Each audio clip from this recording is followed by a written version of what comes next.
Hello, everyone. Welcome to another episode of the Bearded Theologians. We took 1 week off. I'm here with my co-host, Randy Seiver. We took 1 week off. I guess we took it off for the 4th, right? That's how it ended up working out. That's how it worked out.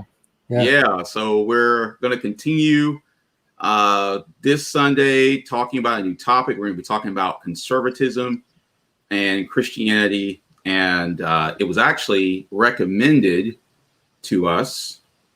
So definitely want to continue this dialogue, this conversation. Oh, we got a few people here already. We got one of many. Howdy all, God bless. And I see Vic is here as well. Glad you're here, Vic. And I'm sure a few more will start coming in. You know, we always got a few latecomers. Oh, we got Chris here as well. So we'll see who else comes through the door here. So we're going to be talking about conservatism, okay? And especially in the political climate that we're in, especially in this country, there's a lot of misunderstandings about conservatism. And so part of what I want to do is provide this episode an opportunity to demystify what conservatism is about, and also look at the connections to biblical principles, right? We want to look at those two things, as well as maybe even looking at what are some of the contrasting views, things like progressives, what do they believe in contrast to what conservatives believe. And I think even more in the day that we live in, I think instead of using the word liberal, I think progressive is probably a better word to use. That would be their term.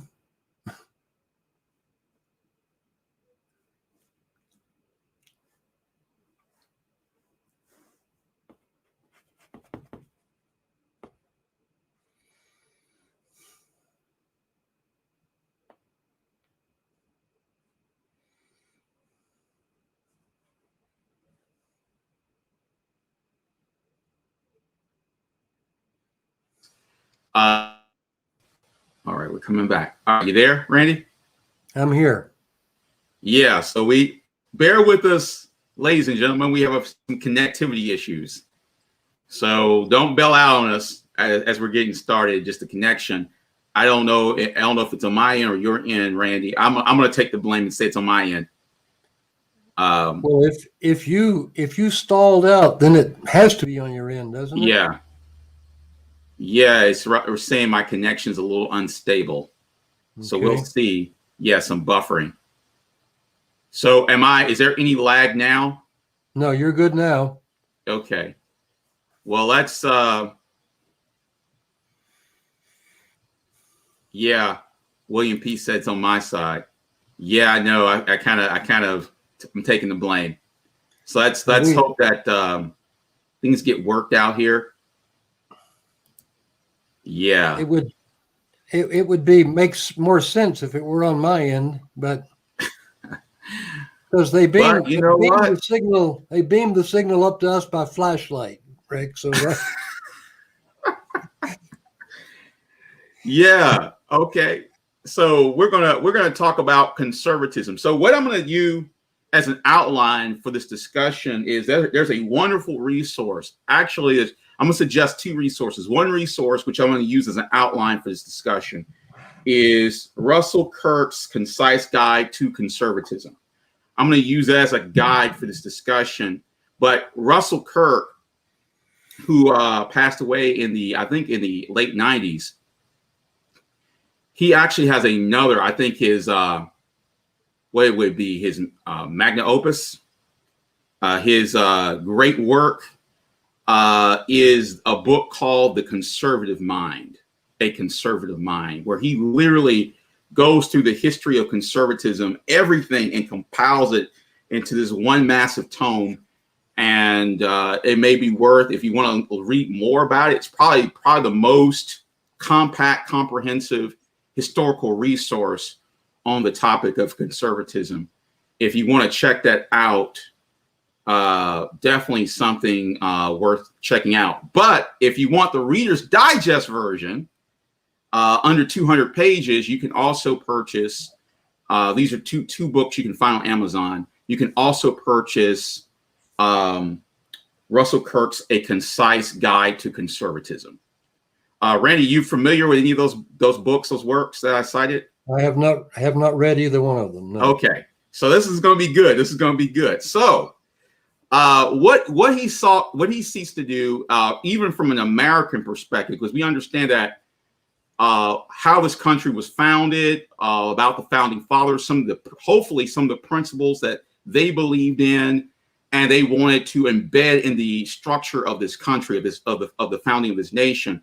That he goes back and he looks at people like Edmund Burke and others, especially Edmund Burke's critique of the French Revolution. I think his critique, Edmund Burke's critique of the French Revolution, is worth. It's called Reflections on the French Revolution. I think it's worth everybody. I mean, I know there's a lot of people talking about, we need to do a better job of understanding history, but I think that's one work that's worth checking out. It was written in 1790. And if you understand what happened with the French Revolution, right, you basically had a belief system that if we just overthrow the systems and the institutions, things will get better. And this is a fundamental flaw and a lack of understanding human nature. And that's something that I think is, as we dive into the principles of conservatism, you'll start to see some of these things come out, is that there was a misunderstanding, a misapprehension of human nature. So they end up getting rid of one regime to replace it with a more oppressive regime, right? Because it's not, the institutions are governed by people, and people are sinners. And so if you don't understand that dynamic, you're going to end up with this false idea of utopia. And this is kind of the battle that even wages today. I'm kind of giving you some background here. This is the battle even rages today in discussions that we're having, right?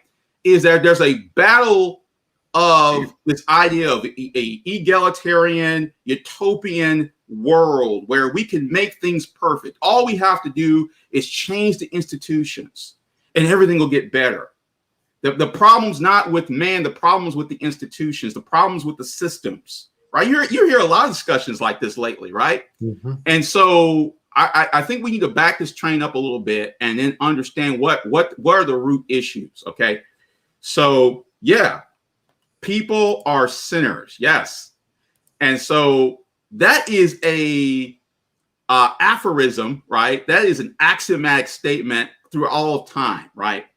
So I'm going to start with a few principles. Principle number one, when we talk, because I want to define these principles as we define what conservatism is, because typically what you will hear somebody say, I'm politically conservative, or I'm under that rubric, they'll say, well, I'm fiscally conservative, I'm socially conservative.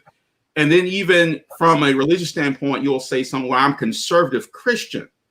But what I want to do is that I want everyone to understand that conservatism historically, that is not not the kind of the albatross that people maybe have distorted and created in our modern time, but historically was rooted in biblical Christianity as its core. That it's important that we understand that. Mm-hmm. So I'm going to start with the first principle. Principle number one: men and nations are governed by moral laws. Think men and nations are governed by moral laws, and those laws have their origin in a wisdom that is more than human in divine justice. Listen to that. So that's the first principle. Now, a lot of people, as I go through this, I want you to think about how many times you hear people talk about, I'm conservative, but their conservatism may not be grounded in these historical principles. So I'm going back and what people like Edmund Burke and people like that, what they believed, right? At some level, even though we can debate on the type of Christianity that the founding fathers had, but at some level, even the founding fathers, there was an emphasis on these principles, right? So And with that at heart, political problems are moral and religious problems. You hear that? At heart, political problems are moral and religious problems. The wise statesman tries to apprehend the moral law and govern his conduct accordingly. And like I said, that this moral law, it doesn't originate from human wisdom. It is divine justice. It's outside of man. Okay, that's important that we understand that, right? That's important. We have a moral debt to our ancestors. We're going to talk more about that, who've bestowed upon our civilization and a moral obligation to the generation who will come after us. In fact, what Edmund Burke talks a lot about, this thing called an eternal or immortal contract. That's the kind of language that he uses, right? So that we're not just an island to ourselves. That's actually a moral duty and obligation that we have, which sounds contra to a lot of the caricatures that you normally hear about conservatives. That we're just, just self-centered, only thinking about ourselves, don't care about anybody else. This is kind of the caricature, the modern caricature that you hear about conservatives. And the very beginning principle says that in essence, that just like the principle we see in the Bible, there has to be emphasis on God and emphasis on neighbor. That we get our laws from God, but that translates to how we interact with one another in society. Okay. Hit that like button. I like what one of many saying. Yeah, get the like button up. And if you know somebody that needs to hear this conversation, because there's so much misunderstanding about conservatism. They may need to be a part of this conversation, because we're under a person like myself, I'm sure someone like Randy, maybe many of you, if you adhere to conservative principles, we're constantly attacked. We're, especially someone like myself, right? Constantly under the gun, right? So I wanted to start with that, right? This debt is ordained of God. We have no right, therefore, to tamper with human nature or with the delicate fabric of our society, of our civil order. That is, everything we do flows from God's revelation. Principally, that's the point, right? Regardless of what people have been saying, well, I'm a conservative. Well, this is what they believe, right? So that's the first principle. We'll come back to that. Second principle, and I think this second principle is also going to rub some people the wrong way, but it's important that we understand this. Variety and diversity are the characteristics of a high society. Now, it's when I use the word diversity, it's not how the progressives use the word diversity. Okay, this is a different definition. When I am talking about diversity, what it simply means is that we're all different. We all have different interests. You all have different likes. We all have different levels of intelligence. Like it or not, that's true, right? These are real differences. Uniformity and absolute equality are death of all real vigor and freedom in existence, which means that if there's a sense in which some people believe that if we could just make everybody equal, in the sense that whatever deficits you have, let's make up those deficits. I even heard an illustration like this.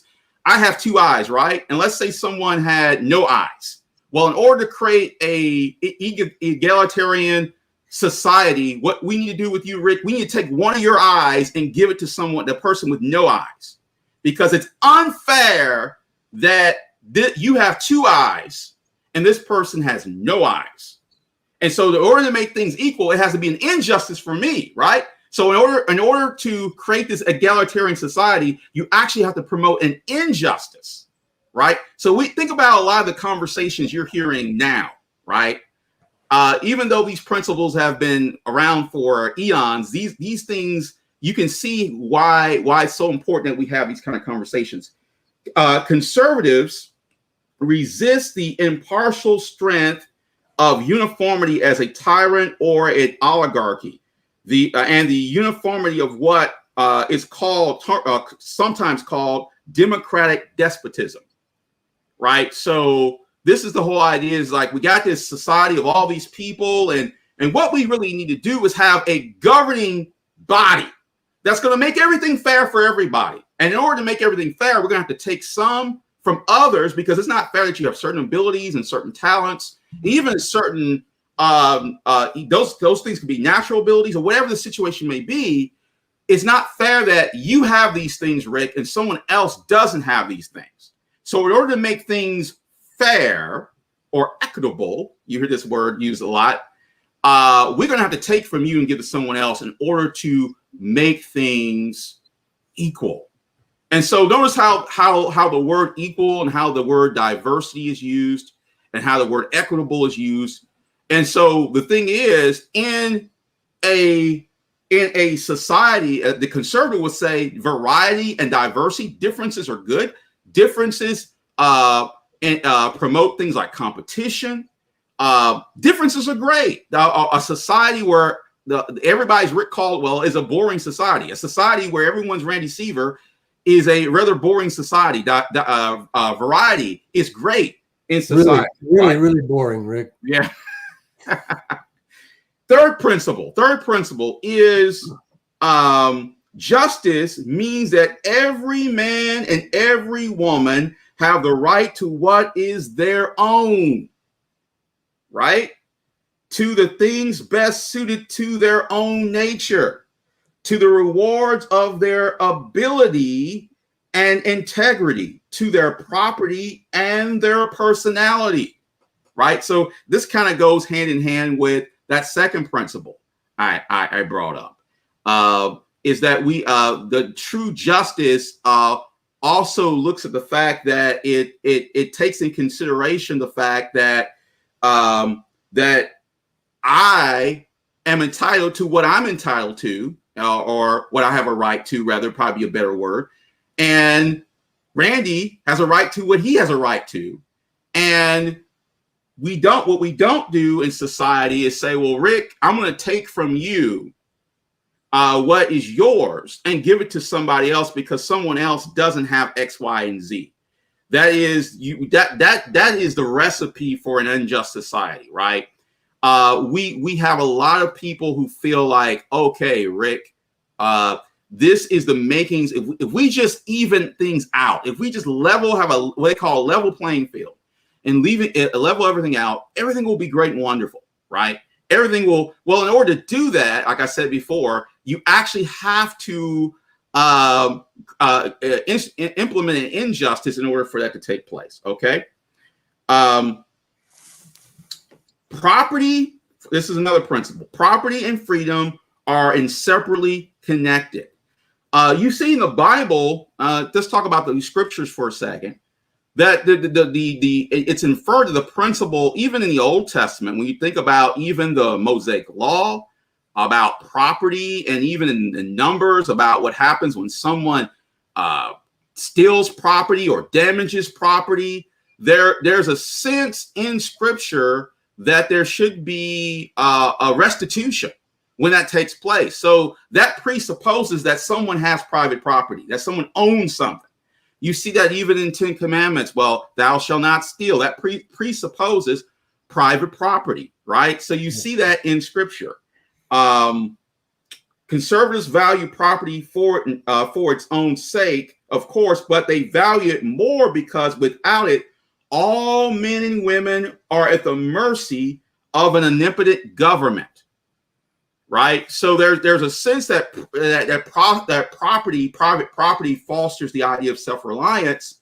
It doesn't mean that we're completely cut off from everyone, but if you don't have the whole idea of ownership, then the only contingency you have is some grand, mighty overseer who's going to give to you. And the thing is, what I want you to think about as I bring up these principles is that I want you to weigh what I'm saying against history. Is that a lot of what I'm declaring to you are things that have been tested throughout time. This is not just like, let's just come up with some ideas because it's time to come up with some ideas. No, let's look at what works. Let's look at the human propensity and let's see what has been tested over time and what makes sense, right?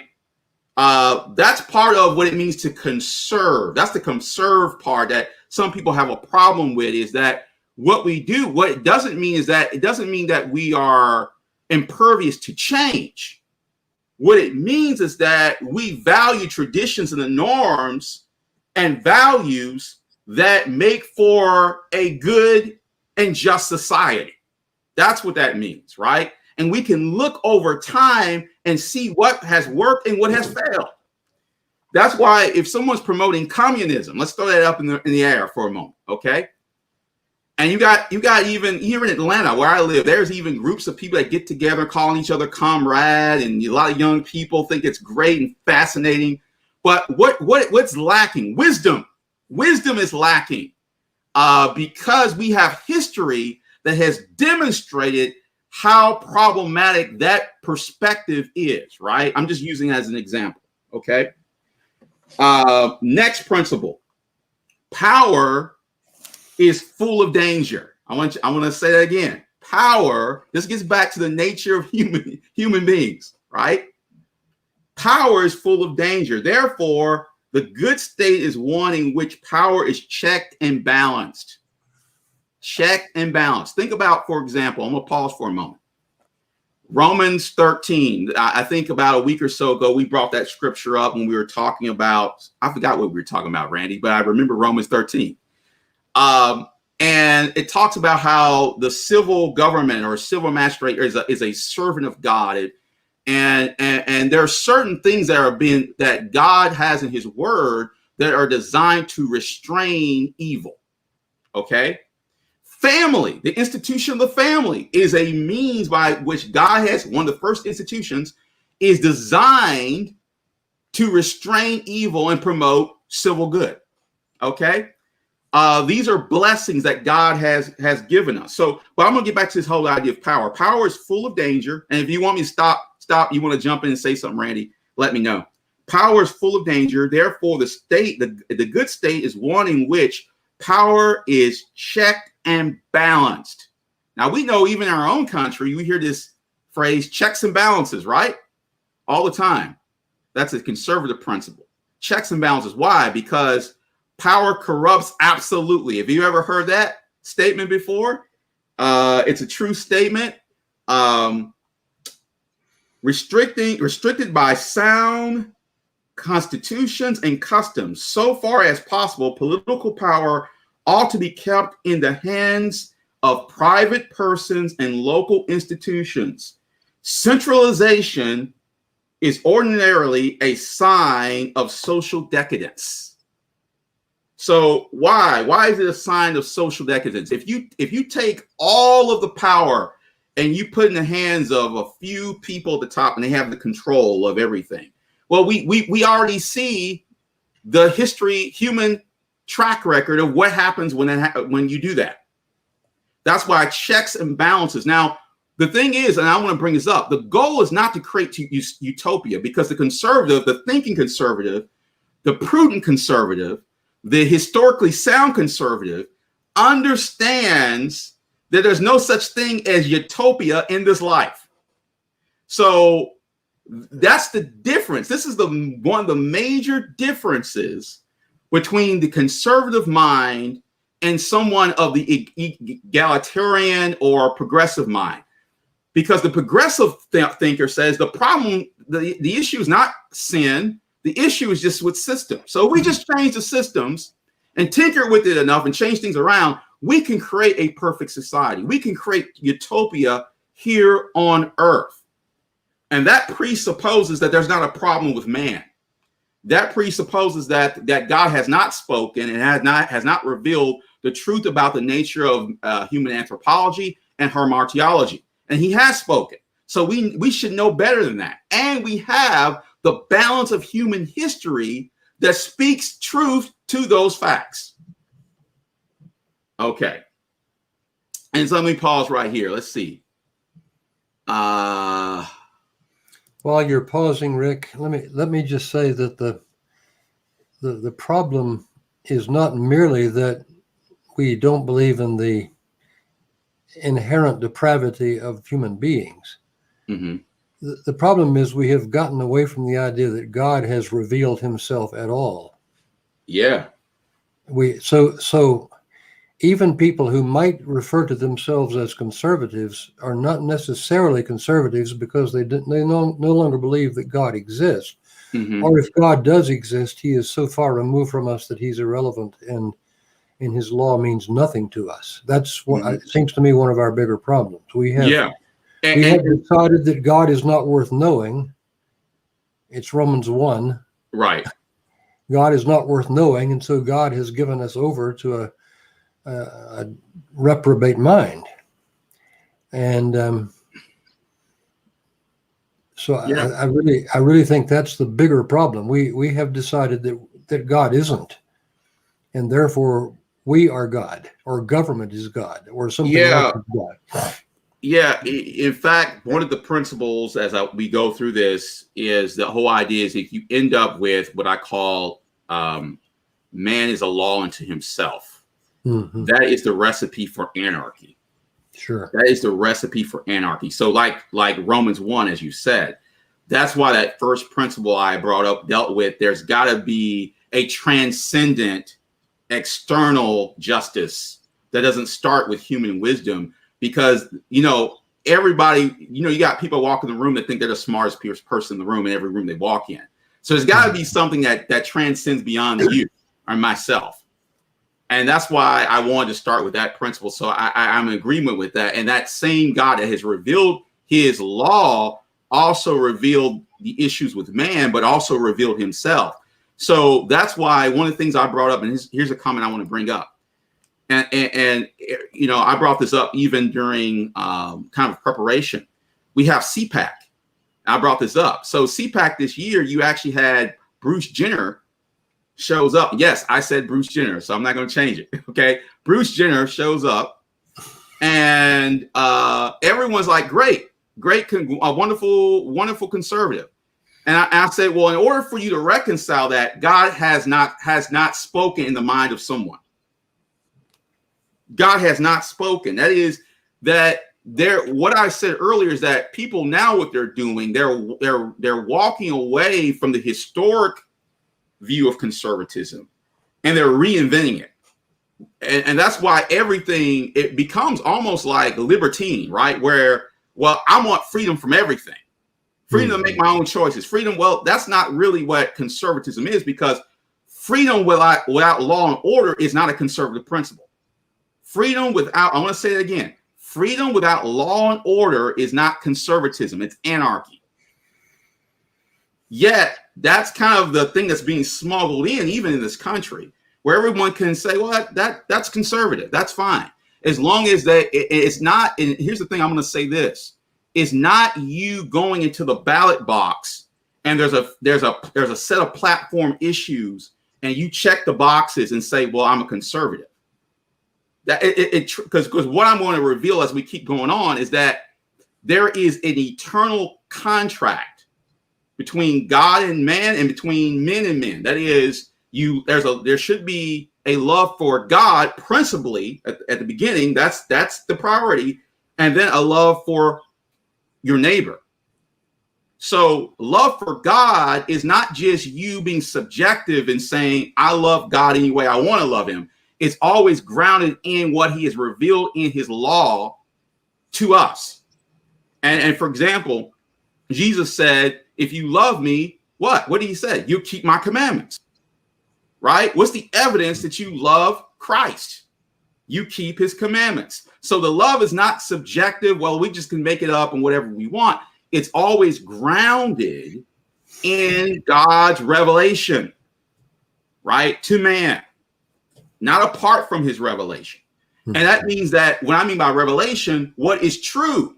Because God's revelation is true. What it says in Psalm 119, the sum of God's words, truth, and his judgments are everlasting. So what that means is that we should know what a man is and what a woman is, right? Right. And so there's no blurring there. There's no distortion. And so if you really claim, and I'm going to put this out to those who claim to be conservative, if you really claim to hold on to conservative principles that are grounded in biblical principles, because the first principle I showed you clearly dealt with God's moral law and justice. So when you deal with justice, that's a moral category that also presupposes a law. As a law, you can't take justice and disconnect it from God's law. They go hand in hand. That means that what God has said about man and woman, what God has said about his creation is true, is a non-negotiable, right? If we're talking about traditions and customs that survive over the test of time, we're not talking about something that man created foundationally, because the things that man create don't survive the test of time. They come and they go. If we're talking about traditions and customs that survive the test of time, we're going to talk. It has to be something that transcends me and you, right? Mm-hmm. And so that's why I'm just going to lay that out there. And I could keep going on and on about that, right? So, we got built for speed here. Okay, blessings, Rick, Randy, moderators, and family in Christ. Okay, I don't know how many moderators we have. Maybe we do have a few moderators on. Thanks for being on Built for Speed. Okay, next thing I want to bring up, I talked about power, and I brought that up before. And why that's so important is because you see throughout human history a desire for men and women to want more. And it's not, and where does that flow from? Man's sinful heart, right? You see that throughout scripture of men building up empire, building up bigger things, and it's a vain pursuit, because nothing can fill, obviously, an eternity-sized hole in our hearts, but eternity itself. But man pursues these things, and as I said before, that checks and balances are put in place to restrain this. It's not perfect, but it's designed to be a constraint, right? Restraint, rather. Number 6, I think this is powerful. I was listening, church today. We were talking about the importance of counselors, the importance of counsel, having people in your corner who give you wise counsel. Too many of us, and I say us in general, want to make decisions without consulting anybody, because, I'm the smartest person in the room. Who do I need to consult? Whether it's your spouse, whether it's other faithful brothers and sisters in the body of Christ. No, I got this. I'm good to go. I want to bring this up because it deals with wisdom. I think this is something that, as we think about what's happening even in this culture, in this time that we're in. Number 6, the past is a great storehouse of wisdom. The past is a great storehouse of wisdom. As Edmund Burke said, the individual is foolish, but the species is wise. The conservative believes that we need to guide ourselves by moral traditions, the social experience, and the whole complex of the body of knowledge bequeathed to us by our ancestors, right? It doesn't mean that we don't look critically at things in the past, because no one is beyond reproach. But we look at the past and we see what has worked and what hasn't worked. And we don't throw out the baby with the bathwater. What happens in this generation? It's like, look, we got Google now. I have my smartphone.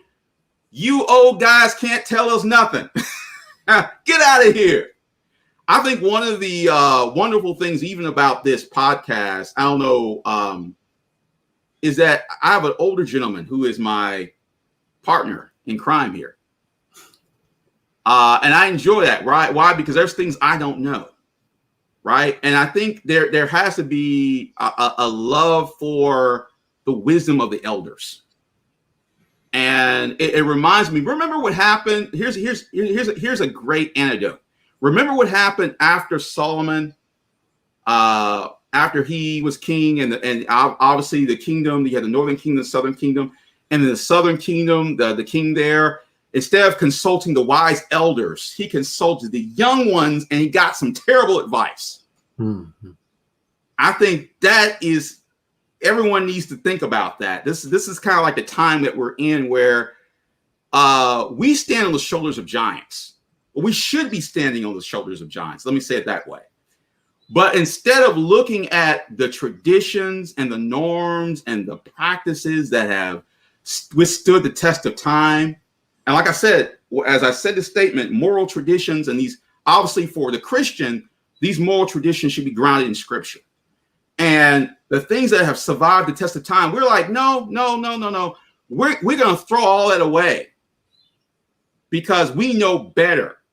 My question is, how do you know better? Why do you know better? Is what you're saying, has it been tested? Is it proven? You know, we're told now that things like rational thought, and things like evidence and reason, and these are things we gotta throw those things away, because there's different ways of learning. There's different ways of looking at things. And I would hate for someone to get into a field like a STEM field like engineering or science and have that kind of mindset and think. I would hate for someone to build a bridge, and don't build a bridge and say you built it with that mindset. And if you built it, I'm going to be as far away from that bridge as possible. Right? Because what I'm saying, there are things that have withstood the test of time. In fact, think about the book of Proverbs. Right? There's a lot of great nuggets in Proverbs that deal with the value. The fear of God is the beginning of wisdom. Right? We live in a world that the fear of God, we were talking about God's revelation, is gone. People don't fear God anymore. Right? As Randy was saying, that people have become their own gods. Right? And so we have in a society now that beckons us to understand history. The amazing thing is we have history, and history has shown us, has revealed to us what wisdom looks like and what foolishness looks like. We have that. We don't have to dabble with experience. That's the thing, is like the foolish person decides that it's better to go through experience than to imbibe the wisdom of his elders. No, we have the wisdom that we can rest upon, that shows it as our guide. And like I said, we're not blind guides. Where there's a critique, where a critique is needed, we provide the critique, but let's not throw everything away. Okay, so I want to bring that up. So the conservative believes that we need to guide ourselves by moral traditions and social experience. We brought that up before. Principle number 7: modern society urgently needs true community. True community. I'm going to talk more about this. And true community is a world away from collectivism. So when I mean by community, I'm not talking about collectivism type of community, because community can be as small as something like the family. Community could be something like the church, the local church. There's different ways we can define community. I'm not talking about collectivism per se. Real community is governed by love and charity. I want to say it again. True community. These are conservative principles. True community is governed by love and charity, not compulsion, not putting a gun in your head and saying you must give up your whatever, your property or your cash or whatever you have. That's not true community. Okay. Through churches, volunteer associations, local governments, and a variety of institutions, conservatives strive to keep community healthy. Conservatives are not selfish. I'm going to say it again. Conservatives, now, can conservatives, people who claim to be conservatives, be selfish? You better believe it. Can people who claim to be conservatives be greedy? You better believe it. Okay? But I'm giving you the conservative ethos here, right? Conservatives should not be selfish, but public spirited. They know that collectivism means the end of real community, substituting uniformity for variety and force for willing cooperation. So the whole idea, remember, the whole ethos behind true community is love and charity. Love and charity. That doesn't, you think about it, does that sound like what you're hearing? Just something for the people in the chat to think about. When someone typically in our modern age thinks about conservatism, like the caricature, let's put it like that, are words like love and charity connected to conservatism? Typically, no. You hear greed, avarice, things of that nature, self-centeredness. Those are the things. But remember, if self-centeredness actually destroys the whole eternal contract ethos that I've been talking about from the very beginning. Mm-hmm. You can't be self-centered and love your neighbor. That doesn't go hand in hand. Those are polar opposite. Those are contradictions, right?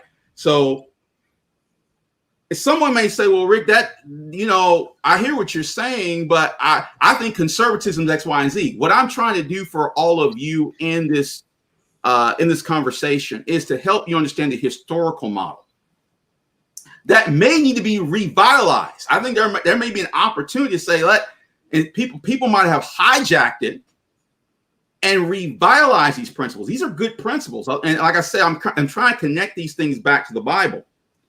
Number 8, in affairs of nations, speaking specifically, American conservatism feels that his country ought to be set as an example to the world. Now check this out. I'm not finished. But ought not to try to remake the world in its image. That means not every country has to be America, right? We can be an example, but they don't have to be a carbon copy of the USA, okay? But that's not what you typically hear when you hear people define conservatism, right? It is a law. Okay, number 9. Let me go to number 9. Men and women are not perfectible. Men and women are not perfectible. Conservatives know that neither are political institutions.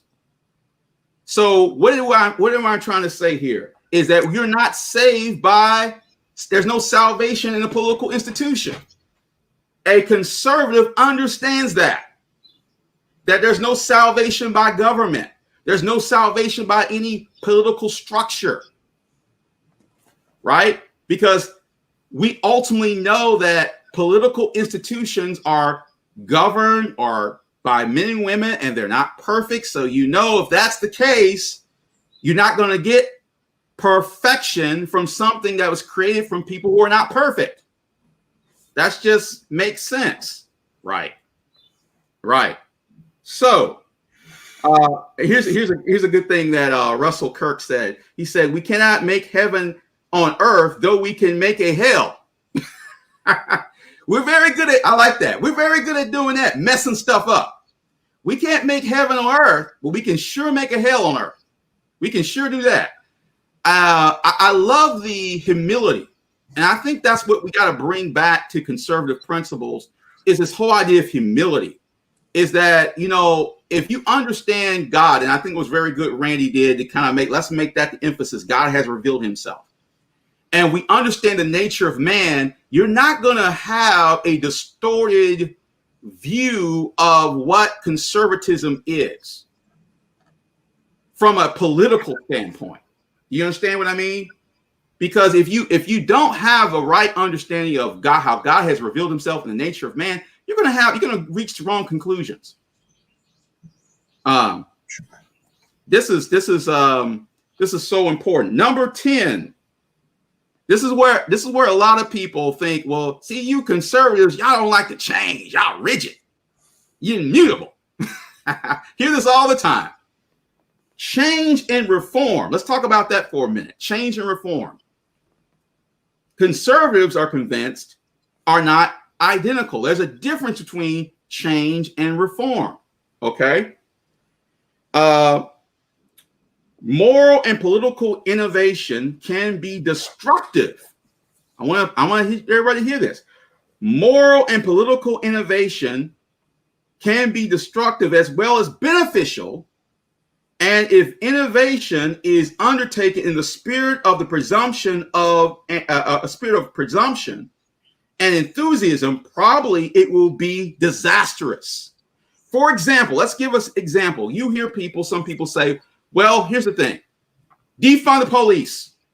That's what we need to do. There's issues with the police. We got an assertion about problems with police. Defund the police. And in fact, here's what we can do. We'll just hire people who can police themselves in the community, and there will be no crime. The crime will completely go away. You can make that change. You can make a change, but I will tell you that will be a disastrous change. Sure. It will be disaster. That's the thing. Every municipality that wants to play this game of let's just change things, okay? Remember, I said that earlier that the thing that we have to be careful about is we need to make sure that order is in place. A society without order is a society on the precipice of anarchy, okay? Law and order is a good thing, ladies and gentlemen, okay? Anytime you remove law and order and there's some kind of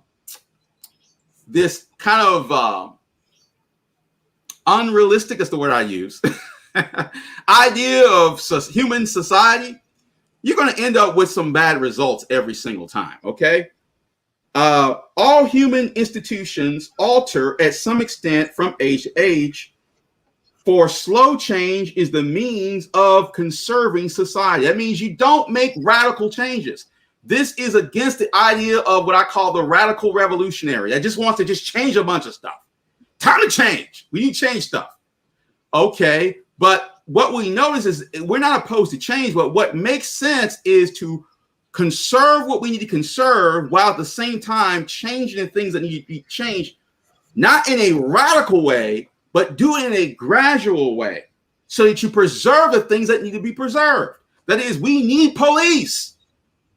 Police is a good thing for law and order, for a good and just society, regardless of what the media pundits are saying, right? Regardless of what the talking heads are saying. Here's another conservative principle as far as the voice of the masses does not equal the voice of God, ladies and gentlemen. The voice of the masses or the voice of the mob does not equal the voice of God. Unlike popular opinion, right? Where, you have everyone shouting in the street, say, this is what we got to do. This is what we must do. No, we must look carefully at the facts and allow the facts to adjudicate the issue at hand. Doesn't matter how many shouting heads there are. Here's the whole idea.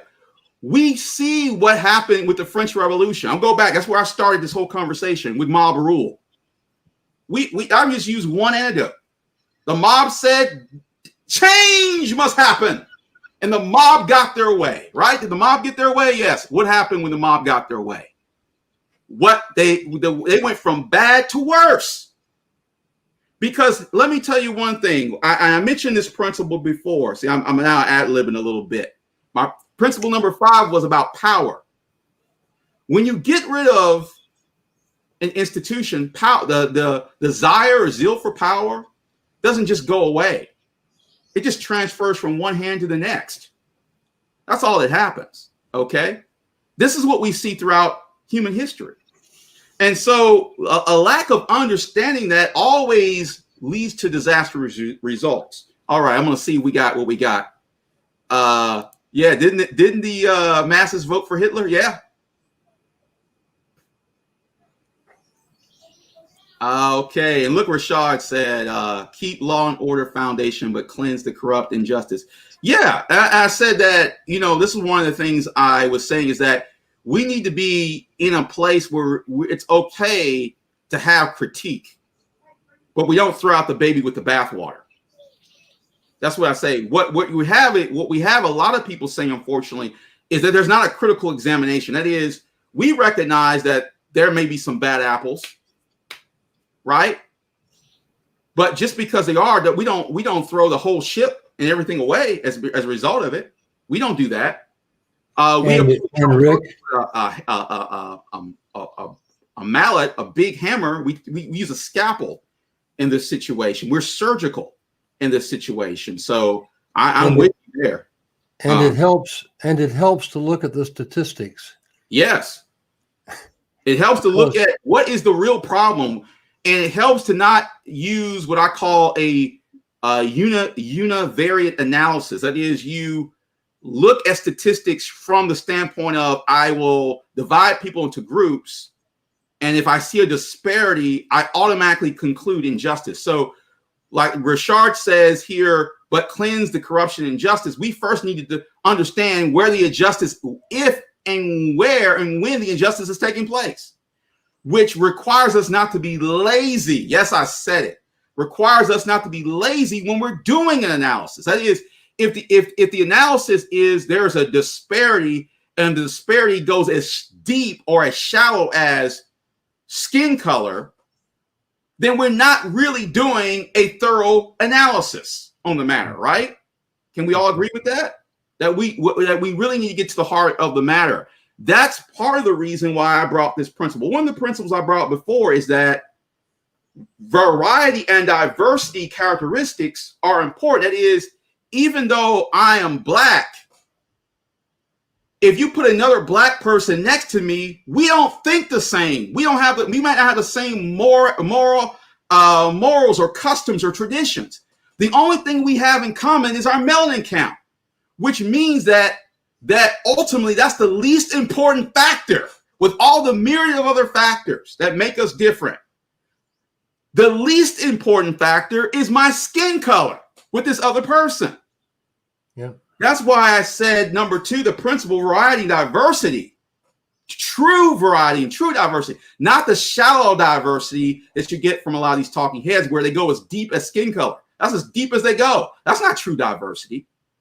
That's why, and I'll bring up an example. I heard somebody I talked to a pastor, and he tried to scold me on the fact that he said I had too many theologians on my bookshelf that were not that were of a certain lack a certain melanin count.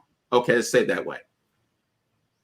He went as shallow as skin color, but I'm surely on my library, my books, there is a diversity of thought.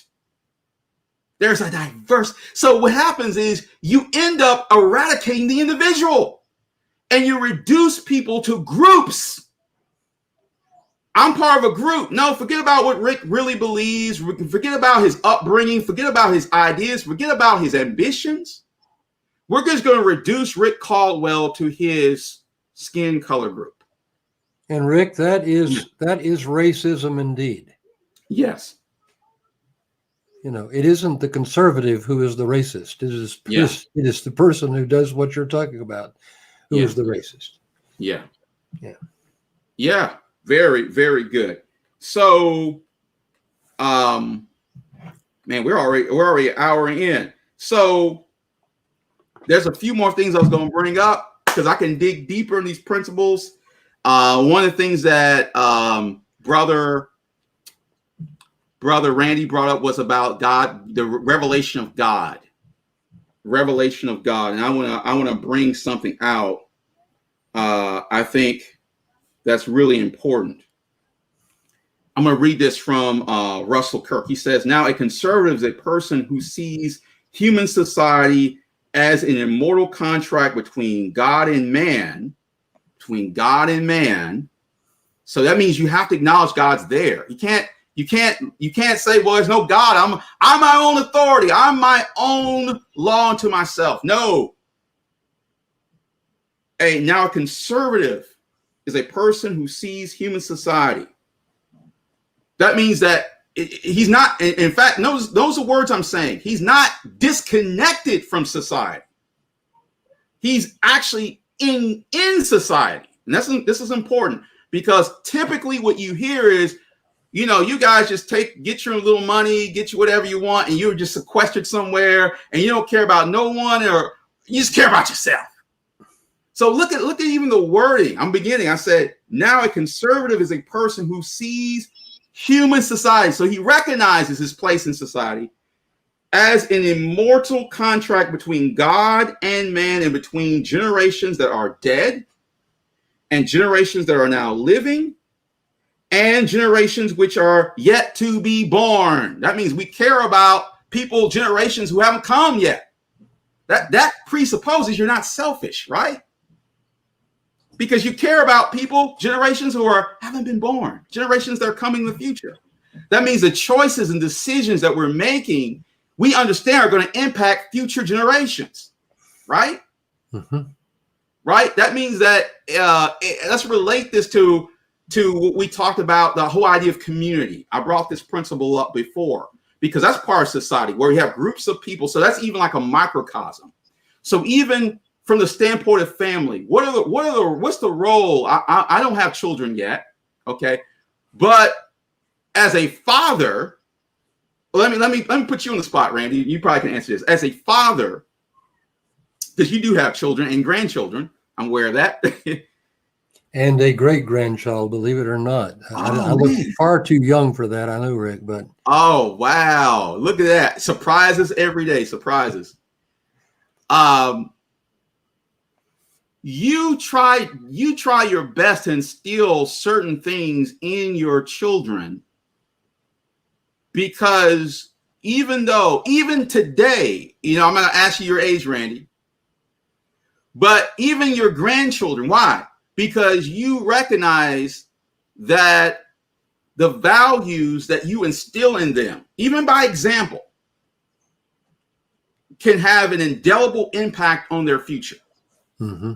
Right? Yes. I don't want to speak for you, but I want, maybe you can speak to some of that a little bit if you want. No, you're exactly right. Our responsibility is to our children and to our children's children. Yes. And consequently, the values that we have, beginning with the fact that God is, and that mm-hmm. we have a responsibility to him, a moral contract, as you've said. We don't have the right to decide for ourselves how we are to then live. It is because God is, and that we are endowed by our Creator. Our founding fathers understood that we are endowed by our Creator. That's the first principle that we have to begin with. We have a Creator. And our Creator is the one who has the right to determine who we are, and has determined who we are. We don't have the right to determine who we are and what sex we are, or what mm-hmm. our preferences might be. And these are values that will be lost if we do not strenuously protect them. Yeah, as you were saying, I was thinking of the Shema in Deuteronomy chapter 6. Mm-hmm. I'm going to read some of this. Unless someone accuses, like, you guys are talking, I don't see a whole lot of scripture.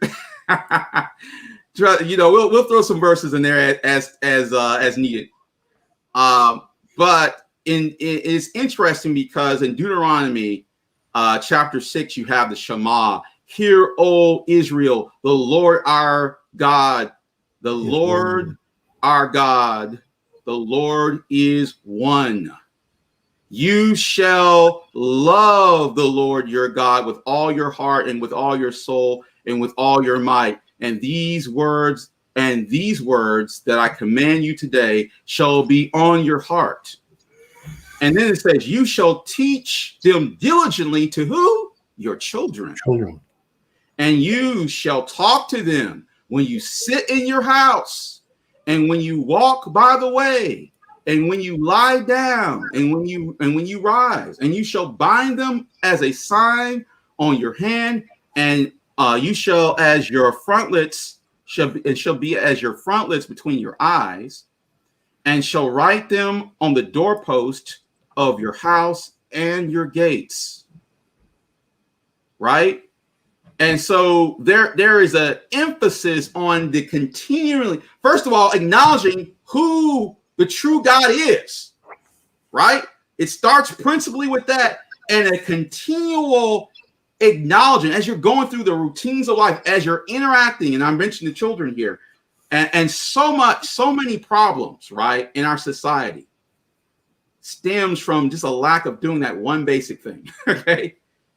Because it becomes a pattern of life. And I mentioned the whole idea of society and community and church and going back to family and our commitment and our obligation, not just to those, as we think of those who come before us, but those who come behind us, and our obligation to them, that we need not to betray them. We need not. And here's the thing. I think it's a radical betrayal to know the truth of God's word, to know the things that God loves and to know the things that God hates, and to not set up or not properly inform the people in your family, whether it be your children or your grandchildren or your great-grandchildren, and just keep that away from them. And so they'll figure it out. I think that is that's an awful disservice to do that. And so that's an obligation. It's a duty we have. And so part of it, when you think of contract, think of duty. We are obligated to do this, right? This is not, well, I'll kind of get to it if I want to get to. No, we're obligated to do these things to provide the moral foundation grounded in the revelation of God to our family, first and foremost. And that extends beyond our family, because then you have this whole idea of community that's church. So you have family and church, and then you have associations. Think about it. We oftentimes, because we're so mobile, we're going in every direction. I was thinking about this a little bit, Randy, is that, I live in Atlanta and I really don't have a whole lot of my biological family here in Atlanta. And I was thinking about how generations ago, people stayed close to their family. People, in fact, I think I recall reading somewhere, like before the Industrial Revolution, the average person only moved no more than 7 miles away from where they were born. Wow. And it's amazing how now, with ingenuity and technology, and I'm not decrying technology. I think there's a lot of great things we do with technology, but there seems to be, we need to get back to a sense of family. And then you even hear people, and I'm an advocate of this, when you start talking about the sphere of government, right, is that one of the things that the Bolsheviks, and I'll bring this up as we talk about kind of the progressives and their mindset, is to destroy the family. Let's just say it, destroy the family. I don't want to mince words. And not just destroy the family, replace the family with what? The state, right? And so the whole idea, if you think about, if you've ever, during the Bolshevik Revolution, there was a committee that was put together that was trying to put together the whole idea or principles behind the family. And the first thing they talked about is that we got to get the man out of the picture. We got to, in some essence, incentivize the woman, but that is a temporary step for the state to ultimately take over. And so and I can't remember. And it's actually, if everyone goes to my Twitter, don't go to it now. On my Twitter, if you do go back and do a search, put my name in and put Bolshevik in, you'll see there was actually a set of ordinances that were put together in the early 20th century that dealt with these principles. Fast forward today, what do you see? Black Lives Matter organization. They took down off their website, obviously what they believed in, because they were getting a lot of heat for it. But one of the things they talked about was what? The basic deconstruction of the nuclear family, right? To basically do this thing where they were really pushing towards the state really taking over. So you have this top-down structure. And so you see a lot of that through proxy taking place today, when you think about what's going on with public education and the public school system, where Parents, if you're a parent, we are our duty, our principal duty is to educate our young people. We don't delegate that and say, well, we're going to just give it to someone else to do. No, we are at the vanguard of that. Okay. If we can't delegate that to someone else, okay, because what we're seeing, and I tell you, John Dewey, if you ever look at John Dewey's idea of education, he principally was responsible for this whole idea that we have to get the influence of the parent out of what it means to educate young people, and we need to start moving that towards a more indoctrination type principle. So why am I bringing all this up? I'm trying to bring these things up because when we neglect or abdicate our responsibility as parents, as men and women of God, as conservatives, okay, disaster is around the corner, and we see this every single time. Okay. What do we have? Oh, we got Robert here. Let me get Robert's comment up here. Schools are now presenting this SEL program in which CRT based, basically taking the place of parents in terms of moral training. Teachers unions are pressing this. Yes, that's, if you see the debate that's going on right now, I don't know if you've been keeping track of this, Randy, where you have these school boards meetings and you have parents who are rightly angered at what's being taught or what a lot of these school boards are trying to promote with the critical race theory. All of this is part of the indoctrination model, right? That when you look at the history of education in this country, there's a right way to educate young people, and there's a wrong way. And what's happened is when you've abdicated that responsibility over to the progressive ideology, you're going to get this. You're going to get this type of indoctrination, and that's why I was reading earlier. You can have a situation where people are graduating from high school without the ability to think critically, but they can tell you who the racists are. They can't think critically. They can't read, write. They can't do arithmetic. Why? Because the core things of what true learning is being pushed to the background. In fact, what we're even being told is that to demand scholasticism, to demand, and I mean, as far as academic performance in itself is a form of racism, right?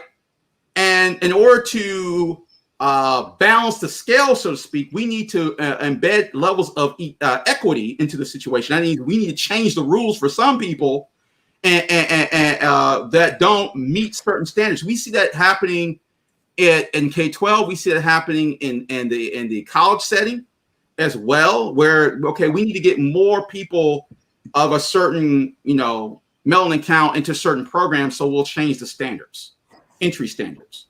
So all you're really doing is you're lowering the quality of the type of person that you're bringing into these programs. Because at the end of the day, if we're reduced to quality only to get head count, we're actually setting them up for failure ultimately. So we're not helping anybody when we do something like that. Okay. So I'll continue on. Oh, yeah, we got Grace and Peace. Yeah, I got K-Dub here. We got a lot of people here. Okay. He says, yes, they've been trying to eliminate entrance exams for specialized high schools. Yeah, when I went to high school, I took AP courses. And in fact, there's some high schools that are trying to get rid of advanced placement courses because they say advanced placement courses is racist. To have, like, when I was in high school, I took AP English, AP European History, AP US History, a few courses, and to get college credit. That's why you do that, right? And so now there's a push where to have AP courses in high school is viewed, because it's making other students who don't perform at the same level, it's the whole idea of what I said. I have two eyes, they have no eyes. In order to balance things, someone's going to have to take one eye from me and give it to the other person. It's the same thing that's going on here. So what we end up doing, and there's a quote, I'm going to read this quote. We end up in trying to promote, I'm not going to read the quote. Actually, if you go to my Twitter, you'll see you'll see the quote on my Twitter. In order to foster idea of equality, we actually introduce inequality. Because here's the thing, if somebody works hard and performs at a certain level, and then you say, wait. What we're going to do now is we're going to discount all of that because we have all these other groups of people over here that maybe didn't get to where you are. That's why I say that the conservative values true diversity, true variety. We value that because that's where true innovation comes from. Think about it. True innovation, true competition comes from that. If you eliminate that, the whole idea of innovation and competition goes away. What built this country, what got this country to where it is today. And I'm not, for those that might come in, I'm not trying to teach an idea of a gospel of America as falsely said by many, but what I'm doing is bringing up common sense. What everyone should understand, it makes a lot of sense. If you take someone who is performing at a certain level and you penalize them only to then reward a group of people who haven't performed, you end up actually punishing, in some respects, both people.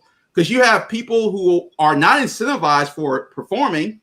There's no incentive for doing that. And the people who couldn't perform, you put them in a position for failure. So both are hurt by this situation. Mm-hmm. It's not a good thing at all. It's common sense. Okay. A society, because I want to still stick on this thing about God's revelation. I want to get off that topic. A society which denies religious truth, lacks faith, charity, and justice, and sanction for its acts. That is a society that's an unjust society, right? Today, perhaps more than ever, Americans understand the close connection between religion conviction and a just government. Well, this was written about 70 years ago, so I don't know how true that is today. I don't know how true that is. Do Americans today understand the close connection between religious conviction and a just government? I think if we take a poll, I think a lot of Americans may fail to see that connection. What do you think, Randy? Yeah, I'm absolutely sure that's true, Rick. Okay. There is a divine power higher than any political power. When a nation ignores divine authority, it soon commits the excesses of a fanatic nationalism, intoxicated with its own unchecked power, which have made the 20th century terrible. And we see examples of this. Look at, say the 20th century is, if you take, I think this might be right.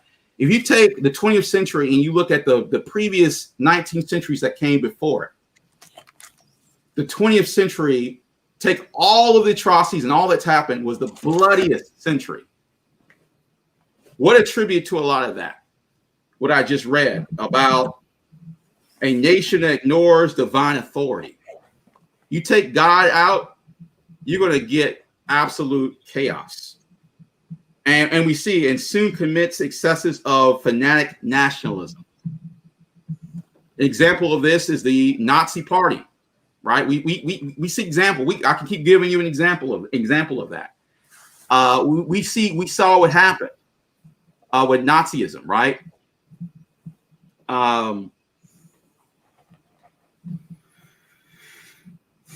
Another thing I want to bring up is this whole idea of rugged individualism. You sometimes hear this, and I'm gonna make a few more points, and then if we don't have any questions, I can keep going and going. But we're gonna keep it to about an hour and 30 minutes. How about that, Randy? Sounds good.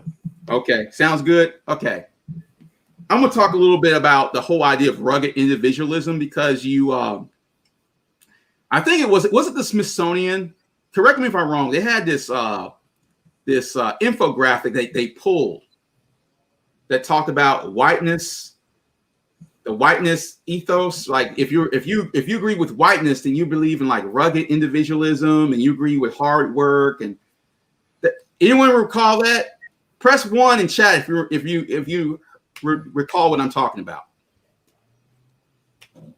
Press 2 in the chat if you didn't hear about that. That's a new one for me, Rick. Okay, I know. We live in strange times, Randy. Can you imagine when somebody says that hard work is a white trait?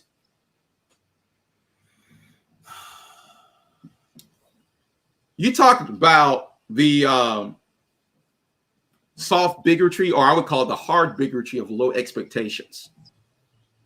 It's racist. You want to see the definition of race? That is racist. That's it. Right? So let me ask the question. Is a conservative a hardened egoist?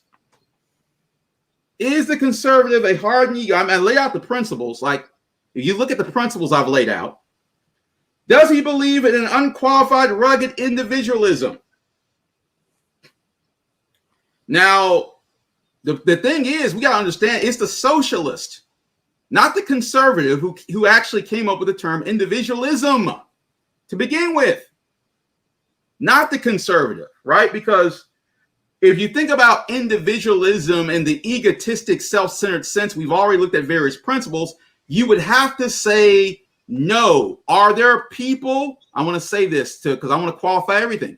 Are there people who go around talking about, I hear the conservative principles that are big, have big egos? Yes.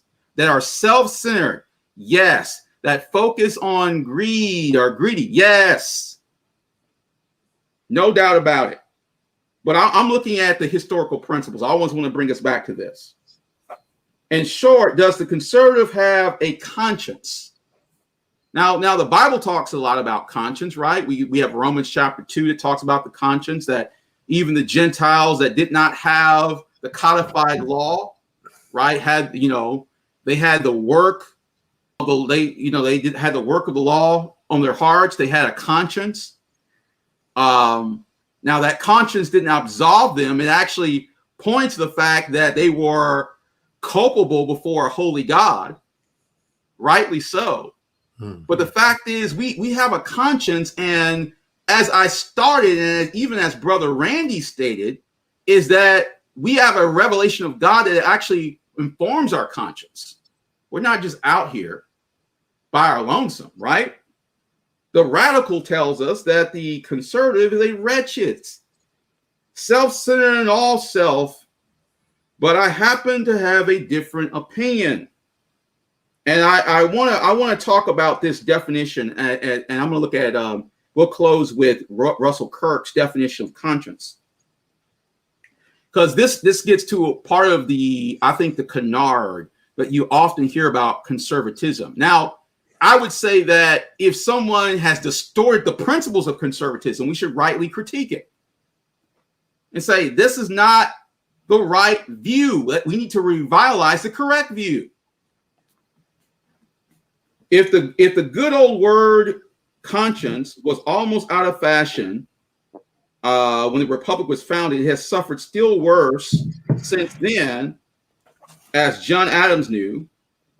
The whole world has suffered proportionally. Okay, let me talk about this word conscience. Now, conscience in dictionary definition is the internal recognition of right and wrong as regards to one's actions and motives, the faculty which decides upon the moral quality of one's actions and motives, and joining one to conformity with the moral law.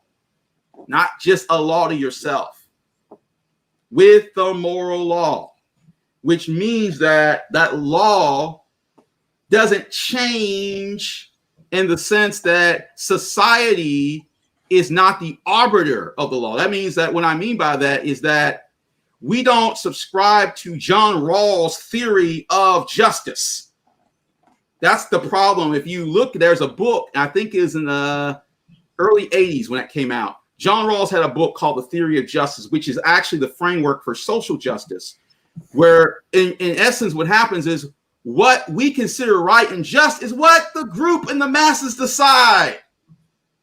The society makes a contract with itself. There's no moral, divine authority, transcendent authority. No, we decide. That's why you can have someone say, you know, if I feel like I'm a man but I'm a woman, I can be a man today. And it's okay. And you can't say anything about it. And I could even compete in sports. I can be a man biologically and compete in women's sports and dominate the entire sport. And no one can question what I'm doing because I am a woman today. See, that we know that is not in accordance to moral law. That's in a violation of moral law. He made them male and female. There we go, brother. That's all you got to say. That's all you got to say. Conscience has two aspects. One governing the relationship between God and the individual human person, and the other governing the relationship between one human person and his fellow man and women. So that you see that there's that dynamic that I've been saying over and over. God and man, principally first, and then man and man. And we see that there. And so there's been a desire to kind of, by many, to conclude that the conservative mind lacks a conscience. And this is why I'm bringing these things to the forefront in this discussion, to show that this is the furthest thing from the truth.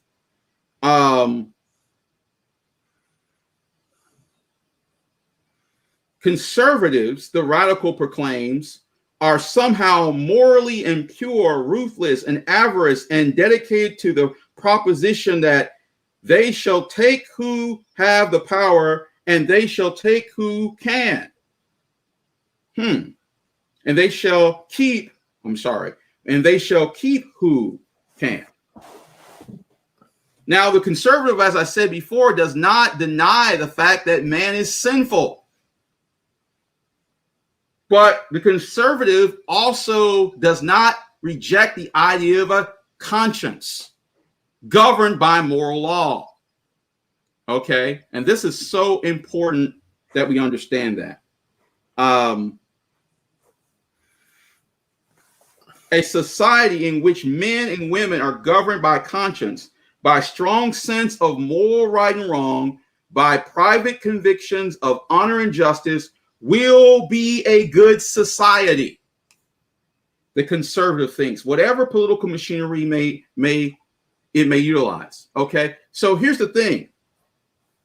What we have to do, and within that framework, there's an idea. I'm going to leave you with this, and then we're done. I promise we were done, because I can go on and on, but I promise we're done. Unless you want a part two, I'll leave that up to everybody in the chat. You often hear, it's a popular refrain in society, that all cultures are equal. I want to say that again. You hear this refrain that all cultures are equal.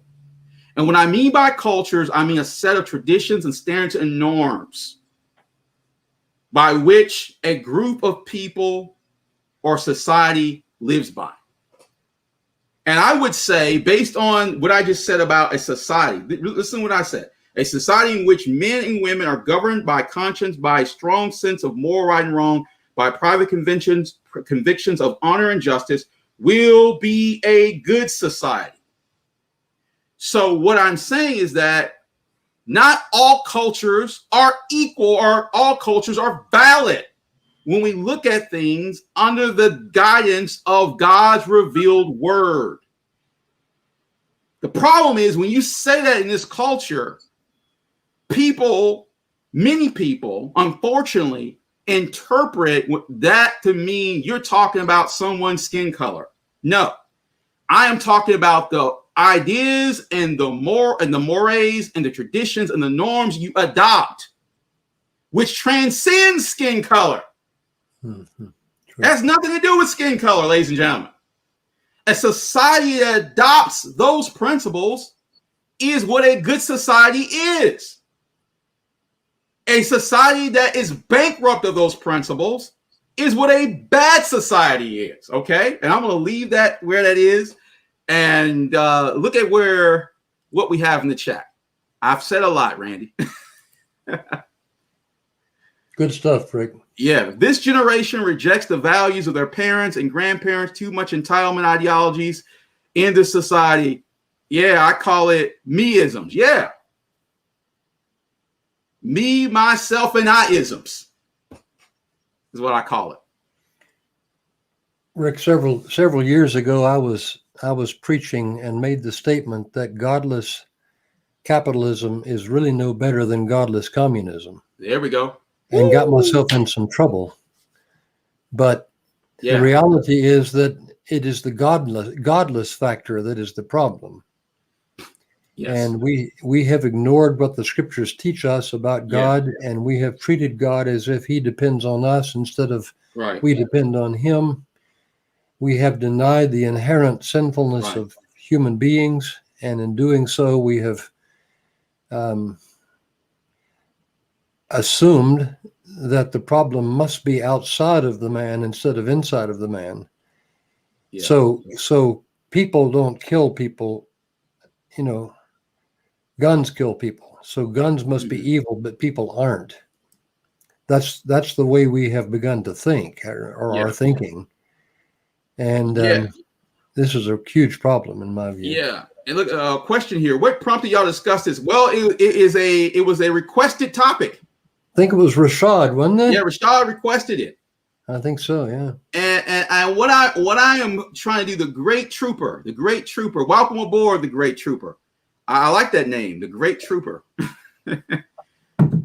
That's cool. Is he a cop or? Yeah. Are you law enforcement or connected with law enforcement? I would love to know. Well, kudos to you. Yeah. He said no. No. Okay.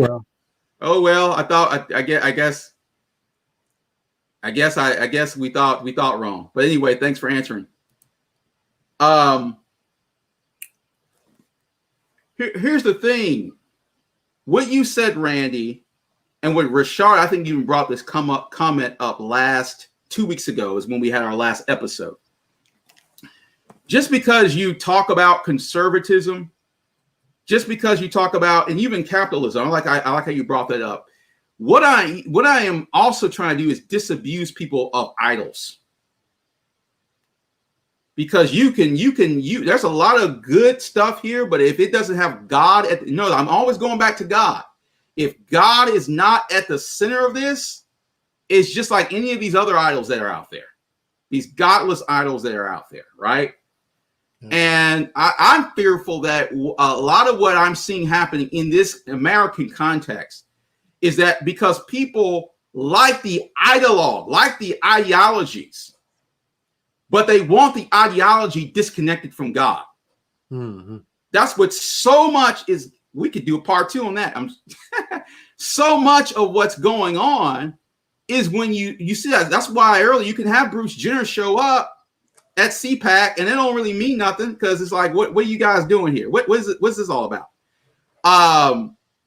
Because there is a cognitive dissonance, if I could use that phrase, because you on one hand you want a conservatism without the foundations in which conservatism was built upon. Yeah. So basically, it's like what every person has been doing generation after generation. You become your own God, in essence. You want what you want. And that's why now everyone's redefining conservatism to mean pretty much everything. That's why I wanted to go through 10 principles. Because if I just said I'm a conservative, that doesn't really mean anything because the term has been distorted 100 different ways. So it's important that we define our terms. I wonder if Randy Seiver has read any Francis Schaeffer books. I think they have similar positions. Yes. Yeah. Years ago, I read How Shall We Then Live? And Escape from Reason, and a number of other books that Francis Schaeffer wrote. Mm-hmm. Believe it or not, he was actually alive during my lifetime. Oh, man, you're telling your age. You said you were born when dinosaurs roamed the earth? I'm just kidding. When dinosaurs roamed the earth, that was when I was born, Rick. Let's see if there are any other comments. He says, they don't believe in objective morality because that's the fate way of the transcendent.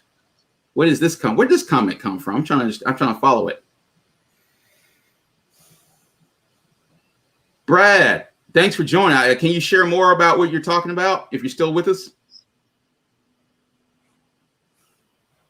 Let's see. Yeah, I was somewhat young too, Robert.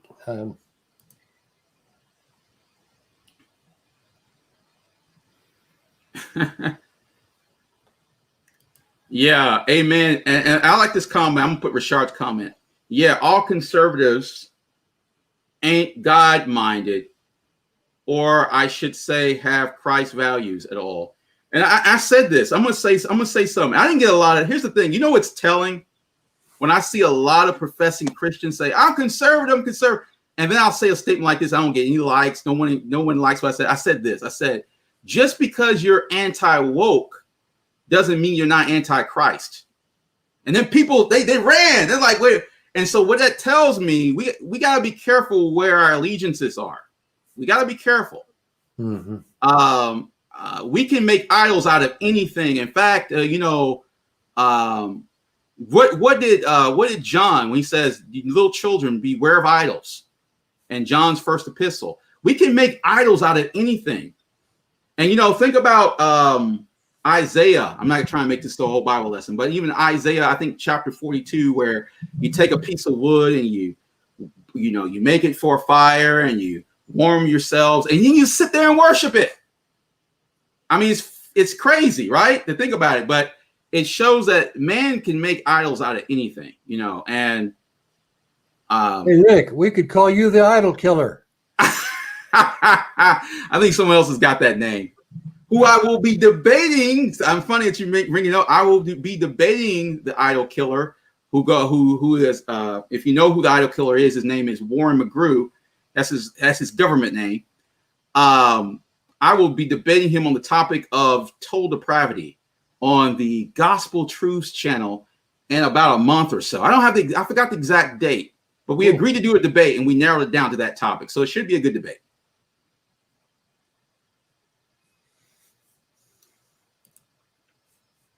He says, I know one of my friend was called the child of the devil for not voting for Trump. Wow. Who said that? The child of the devil. Huh. Might be true.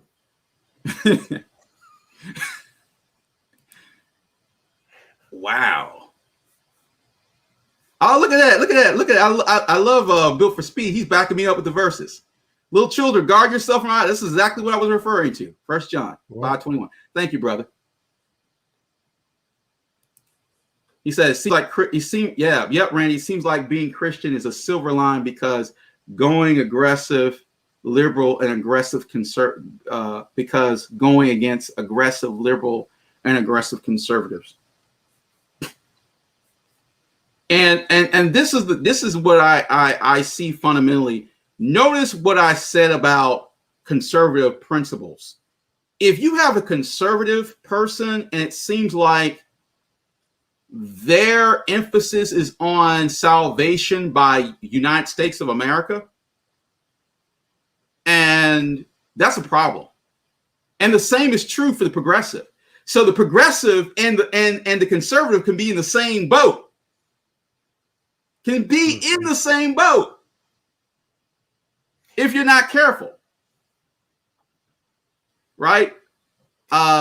Because if God is not if it's not the focus of your thinking, Christian thinking, ladies and gentlemen, biblical thinking, having a biblical worldview, then and all you have is an ideology, a framework, a philosophical framework, Without God, that just becomes another idol. Okay. Calling Trump a God emperor makes him into an idol. Well, I think that's true for many people. You know, yeah. I think many people who would identify themselves as conservatives because they want to make America great again really have no knowledge whatsoever of the principles we've been talking about. Yeah, I mean, this is the problem with Randy. You hit the nail on the head. Think about what I laid out. And if you haven't listened to what I laid out, the latecomers, go back and watch it from the very beginning and then the interaction that Randy and I had. How much of that sounds like the conservatism you've been seeing from a lot of these ideologues, where it's like some of them, you know, like you said, like their focus is on an idea where the end is really just America. There's no sense of understanding God. In fact, there's someone that by the name, his channel is called what's his name? Worldview. What is it? John Harris. Everybody knows John Harris. What's the name of his channel? Worldview Conversations. Conversations that matter. Conversations that matter. John Harris, right? He talked about going to one of these Trump rallies. Now, he's a conservative, but there was no sense of the transcendent nature of God. He said, yes, I can agree with some of the principles and some of the things about, limited government, but there was no transcendent reality of who God was. And so while he could agree with some of these things, he was left empty being at that rally. I'm not saying that's everybody at these rallies. I'm just saying, but that's seems to be a dominant characteristic. Okay? So I'm not trying to throw everybody into one thing. Somebody comes in and says, I'm a Trump supporter and you're trying to label. No, I'm just saying that there seems to be this preoccupation with some principles devoid of God, where God is not at the center of it. Unlike the historical view of conservatism, where God was at the very forefront of these ideas. So there's a contrast here.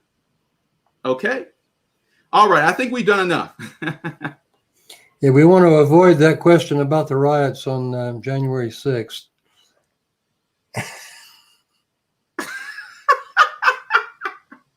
I didn't see the question. You want to answer that one? Well, we're being asked, what do we think about the January 6th riots? And my thought is, if you're going to have an insurrection, bring weapons. This was a deadly insurrection. And yet the reason it was deadly is because 2 of the Capitol Police committed suicide. 1 died of natural causes, and 1 unarmed person was killed by the cops. I mean, that's what made it deadly. Grief. I mean, if you're going to do an insurrection, do an insurrection. I mean, get it right. And so I think part of it, maybe part of it embedded in the question, I'm not going to try to read too much into the question. What is he saying? No worries. I'm not trying to smear y'all. Just curious, since these are trying times. Thank you for your graciousness. This is awesome. I love the people, the viewers. We got some good viewers, Randy, overall. We do. We got some good people who come on. And I hope the great trooper, if you haven't subscribed, please subscribe to my channel. I don't often say that, but I'm almost at 1,000 subscribers, ladies and gentlemen. So I need to get it up a little bit. Push Rick over the top here. Yeah, let's get me over the top. I need 1,000 subscribers. I don't mind asking. I don't mind begging. Yeah, I'm not even close. Yeah. No, nobody even watches my videos anymore, Rick. We're at a standstill. Look at I love this. Randy said, come straight. You know what? This is going to be an all-time weird episode for the Bearded Theologians. Like, what are you guys talking about?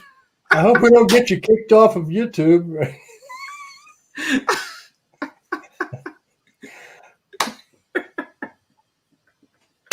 This is good. Ladies and gentlemen, this is great. I'm glad you could just be with us as we talk about this topic.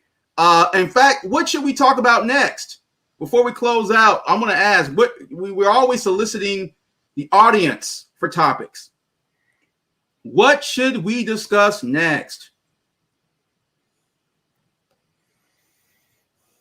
Any ideas? If you have any ideas, put them in the chat, please. Love to get your feedback. What pressing topics? I saw someone earlier today I could do a part 2 of conservatism, because there's a lot of details, like those 10 points I could have gone in deeper. But anyone? Are you still with us? Okay, no pressure. Maybe they can leave something in the comment section. Yeah, you can leave something in the comment section. Church fathers. Someone put, the Christian view on war. The Christian view on colonialism or imperialism. Now, there's this whole idea that came, I think, out of Catholicism, mainly, was the idea, the doctrine of discovery. You ever heard of that before? No. Randy? Okay. That we might be getting into some new territory. I don't know. Part 2 would be good, and compare and contrast liberalism. Okay, so let's just do that. Because I could do that and maybe put up a chart. Yeah, that'd be good. Because I want to, and when I say liberalism, I probably would more say more progressivism. But yes, we can do a part 2 where I take the points and I just contrast them to progressivism. And here's the takeaway. Progressivism has a different starting point than conservatism. So our starting point is God. Conservatives, true conservatives, real conservatives, okay? Not trying to press it too hard. But then progressives, they have a different starting point. Okay? Progressives have a different view of the nature of man than conservatives. Okay? Rick, we'll do that for next week. A progressive is a conservative is a progressive who has been mugged. In other words, they have come to understand the true nature of human beings. Mm-hmm. And they're not going to think, well, these people are just all such nice people that all we have to do is play nice with them and they won't cause us any trouble. We can get rid of the police. And if we don't have that problem of the police, then everybody's just going to do the right thing. And mm-hmm. and that's been borne out so well in some of the democratic cities where they've actually gotten rid of many of the police. And we see how well that's worked for them. So they must be right. And of course, you recognize my sarcasm. No, it doesn't work and isn't going to work because we are right and they are wrong. People are by nature evil. Yes. And you're going to do evil things. Yes. And the police are not the problem. That's correct. There we go. So don't defund the police, ladies and gentlemen. That's a bad idea. Don't do it. Bad idea. Yeah, bad idea. Anyone with 1 eye and a half cents would know it's a bad idea. Yeah. We got a bunch of bozos running our country who have a lot of bad ideas. Yeah. So we'll pick it up next week. We'll do a part 2. Thanks everyone for coming, and thanks for your recommendations. Okay. And I keep asking questions. Yes. Defund the police. Fund social workers. How's that working? Not working great at all. How about that? Where it's terrible. I should, you know what I should do? Every time someone has a crazy idea, I should have like that meme of Charles Barkley. Terrible, and have that show up on the screen, and I hit a button. I'm gonna have to figure out. I have ladies and gentlemen. I actually have. Let me see. I'm gonna destroy something. Can I move it over here?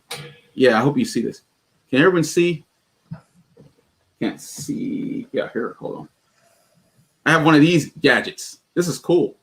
This allows me to hit a button, and I can like make stuff come up on the screen just by one click. It's called a Stream Deck.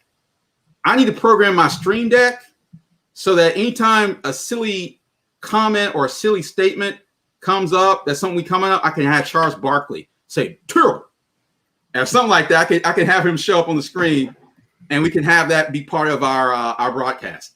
That would be awesome.